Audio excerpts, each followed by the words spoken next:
Example आहे take U is a universal set. त्यावरून element of A दिलेला आहे, एलिमेंट सेट ऑफ बी दिलेला आहे. त्यावरून आपल्याला A union B, A intersection बी आणि ए कॉम्प्लिमेंट असं तीन व्हॅल्यूज काय करायच्या फाइंड करायच्या. आता बाळांनो ए युनियन बी म्हणजे काय असतंय तर ए आणि बी ची काय करतो आपण कंपॅरिझन करतो. कंपॅरिझन करत असताना त्यामध्ये कॉमन आणि अनकॉमन एलिमेंट घेतो. कशासाठी? ए युनियन बी साठी. मग आता कंपेअरिंग करणार ए आणि बी ची. इथं ए मध्ये 1 आहे, बी मध्ये 1 नाहीये. मग कॉमन अनकॉमन आहे तरी पण आपण 1 लिहू शकतो. त्यानंतर इथं 2 आहे, इथं 2 नाहीये. मग इथं किती येणार? 2 येणार. इथं 3 आहे, इथं पण 3 आहे. 3 फक्त एकदाच लिहिणार म्हणजे किती येणार? 3. इथं 5 आहे, इथं पण 5 आहे, कॉमन आहे, एकाच वेळेस लिहिणार म्हणजे 5. इथं पण 7 आहे आणि इथं पण 7 आहे म्हणजे किती येणार? 7. त्यानंतर इथं 8 आहे, इथं 8 नाही, 8 लिहिणार.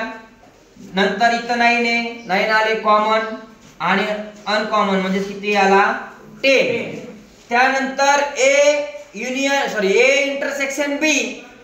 युनियन बी म्हणजे काय? Common uncommon elements. इंटरसेक्शन म्हणजे काय? Only common elements. मग आता ए आणि बी ची कंपॅरिझन करत असताना इथं कुठले कुठले कॉमन आहेत?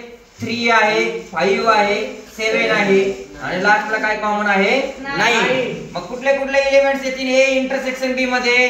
सगळ्यात अगोदर काय येईल? 3. नंतर किती येईल? 5. नंतर 7 आणि नंतर 9. आता बाळांनो ए कॉम्प्लिमेंट.